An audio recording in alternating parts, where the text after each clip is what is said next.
Jason. You can collect your prize. There were $90,000 worth of prizes up for grabs, and the team wasted no time in handing out rods, reels, tackle boxes, quad bikes, cash prizes, the lot. There were some extremely happy faces, both on the big kids and the little kids, enjoying their reward for their hard work through the long weekend.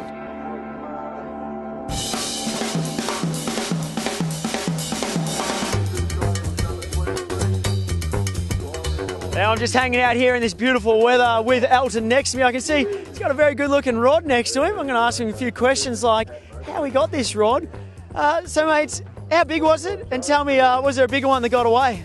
There wasn't a bigger one that got away, but we caught one just on the kilo, which gave us a chance to go in the draw, and we happened to get our name pulled out.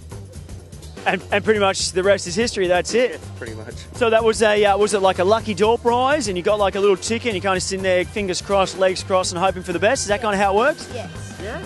Beautiful. Now, do we have any rods like this at home? No.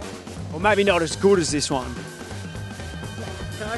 Now, Wally, how'd you do it, mate? What did you catch and how big was it? 8.275 kilo snapper. Yeah, just the usual baits and rigs, northern bait. Yeah. And there's, I know you can't tell us too much information because it is very secretive and serious stuff when it comes out to the fishing tournaments. But is this the first year you've been in it, or? First year in it would have been 09, and fished every year since. And you're getting better every year? Like, are we getting better prizes and getting up there with the big boys? Trying, just learning a few things off mates, and just. What about, so are we a dedicated fisherman and we're planning on going out and going to keep up with these big boys and see if we can land something massive on that rod? Yeah. You learn things off mates and fellas you work with and fish with, yeah, pretty much. And is it your boat yourself that you have and you take your family out as well, or you just literally head out there by yourself and just hope for the best? Yeah, fish with usually a couple of blokes from work that come out and decky with us and fish the comp, yeah. We've been into the fishing scene for a long time, and we've been doing quite a few of the comps over the years, and we've had mixed success over the past. So. And just keep coming back. As you do. Beautiful. And how did they go? Yeah, the mate that I fished with this year, he got a longtail, weighed about 10.2 I think, so he missed out on the pelagic, but yeah, maybe next year. Now hold that rod up nice and high to the camera, show us what we got. Now that's what we landed today, without a fish, just for a lucky door prize. Now in saying all these guys jumping up on stage today, you can have a chance to win the tinnies and all that good stuff. Do you reckon you'll be able to go out there, land yourself a nice big fish for the next year's competition and hopefully win something amazing? Yes. Yeah? All right, beautiful. Thanks, mate. Even if you hadn't caught a fish, you were still in the running for some of the major prizes. A car for the seniors, a tinny for the kids, and a ripper of a camper for the early bird applicants. Now I've got the main man of the event here, known as Troy. I've got to call you the main man because we're under your tent right now, and mate, you sponsored up this event just unbelievably. Tell me, how do you get into something like this to become, I guess, one of the major sponsors? Well, the Redland Bay boys, they just approached us and asked us if we wanted to sponsor them, and we've come on board. You know, I think this is our 4th year as a naming rights sponsor, so that's where it all started. And we're a local family company, so we like to support the local fishing clubs and things like that. So. Always a good thing. Now, did you start off being a fisherman yourself, so you kind of heard about the comp, you went out there and started fishing away, or has it purely just come over for a business side of things? I've fished this comp for probably since it's been running, so... Main man of the sponsor, main man in the fishing to beat as well, yes? Oh, no, I don't, we're always up there, we're the same crew, boys from Wilson's and stuff, we're always on the board there with the snapper and the sweet lip and things like that.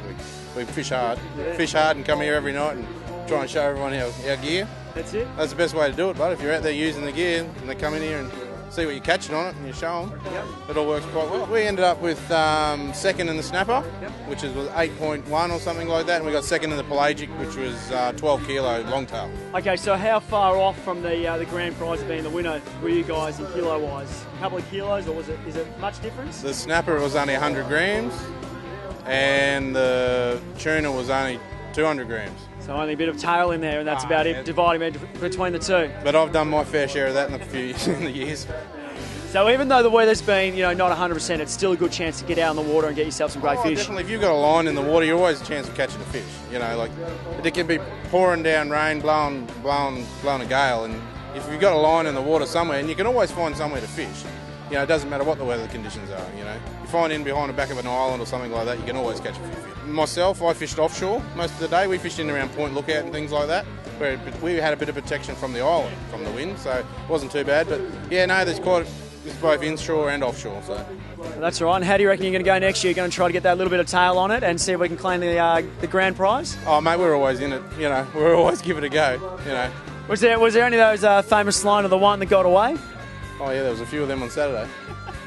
That's why we went back on Sunday. That's it, to try and chase that one. Yeah, that definitely. No, you got like I say, you got to be in it to win it. You got to give it a go. Yeah, definitely. And it's not all about winning. You know what I mean? Like, we just get out there and have a bit of time. We set ourselves a goal when we go fishing. If we catch one good fish and weigh in one good fish, like we did, we're happy. You know, we don't have to win it all the time, but if you set yourself a goal to catch one nice fish, you're laughing. Beautiful, mate. Always appreciate your time. Good luck next year, and hopefully this weather might die off for the afternoon and make it not a bad one. Oh, I hope the rain does stop, actually. It's pretty wet out there. Look, we've got a little river running through here. I was going to say, maybe I'll just get one of your rods and see if we can pull up maybe some mud crabs down there. What do you reckon? We could test some lures in this creek through here.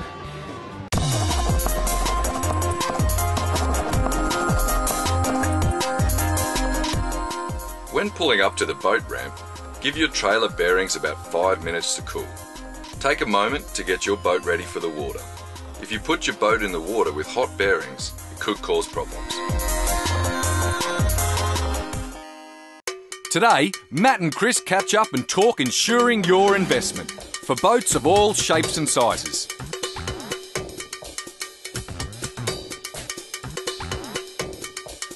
Well, we'd like to welcome Chris aboard from Nautilus Marine Insurance to discuss some of the advantages and the things to consider when looking to insure your boat. Chris, we're on a Quintrex 470 side console. It really is the top end of a sports fishing platform. What are some of the things that people should consider to insure?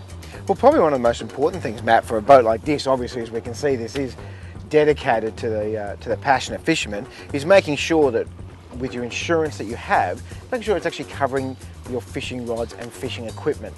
A good policy to have is one that's actually going to cover your fishing equipment and making sure that all the items that you use on your vessel are covered in case of theft. And now, obviously, they've got to make sure that it's violent or forcible removal. So when you've got your fishing gear in your vessel, make sure it's locked away. You know, with all your containers here, you can put padlocks on them. So if there's a chance that someone actually has to break into it, then at least you know you're going to be covered for those items. So what you're saying is we need to be able to prove to the insurance company forcible entry. Something Correct. needs to be broken to get in. So a padlock would be okay on a boat? Definitely would be, yeah. As long as there's some way of showing that they have forced their way in to steal the items, then you know you're going to be covered. For sure. Chris, a boat like this is generally purchased by an enthusiast. You know, fishing is their hobby, and so it's going to get used probably more than the average recreational boat. Are there things to consider with that, with full-time use versus part-time use? No, not at all. I think especially with a boat like this, it can be used all year round. Just make sure that the insurance company that you are with do cover you for use in all water types. So even up in the estuaries where you may actually hit something submerged, make sure your policy does cover you for that. And when you're out here in the ocean, obviously your normal insurance policy is going to cover you for that as well. But no, most policies will cover you for use in every avenue of use. But that's the thing with this style of boat. I mean, it could be towed up to Weeper, it could be used in the top reaches of one of the dams, and so basically what you're saying is a good policy. Really one shouldn't exclude, where you're using the boat. That's correct. And you should be able to tow it from here across to Western Australia, no questions asked. Excellent. Let's catch up with Yachting Queensland. What's not to love about sailing? There's the amazing days where there is the blue water and the blue sky and it's, fluffy clouds and it's all really lovely. But, I think just as special or, and certainly in some ways is the days when it's not, when you have got a storm. You got a good boat under you and it's absolutely incredible to be out there. The best bit about sailing is that it's so challenging. There's never going to be 2 days the same. With me, this club has been a very, very important part of my life because not only has it taught me the joys of getting out on the water and just experiencing all that is good about the great outdoors, but in particular has brought around me a group of friends from a very wide socio-economic spectrum. We all come together on the weekend, enjoy something together, brings us together, and it's been a really important part of my life. Well, in terms of our club, the best thing to do is to come down on a Saturday morning and just look at what's going on and ask a few questions. Everyone here is able to point people in the right direction to get started. The sailing, of course, can be just cruising, mucking around on boats, and also racing, of course, as well. And you can also come here just for the social scene. You can come here for a drink, a meal, a function, a wine tasting, a trivia night, just to be part of a yacht club scene.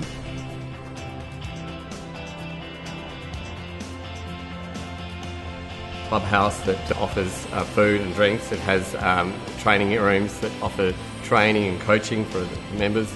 It has an area where the kids can hang out, it has an area where the family can hang out on the balcony. It's just a fantastic environment by the beach.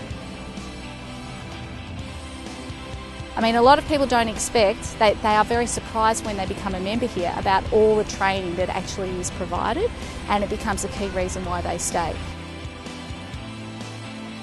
Oh, just get out there. It's the most beautiful thing in the whole world, and everything else is gone. When you're out there on the water, everything else is out of your mind, and it's just you and nature and enjoyment.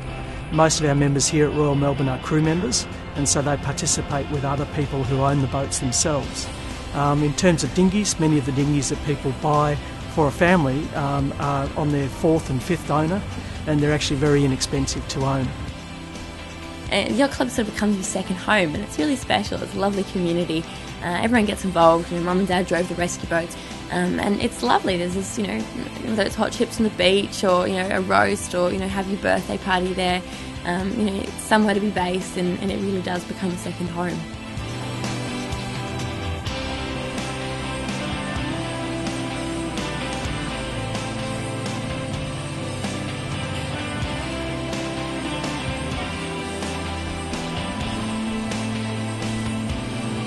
I'm Tessa Parkinson, Beijing Olympic gold medalist from 2008 in the 470 as a crew. If you'd like to get involved with sailing, just go to discoversailing.org.au. We'll be back right after the break.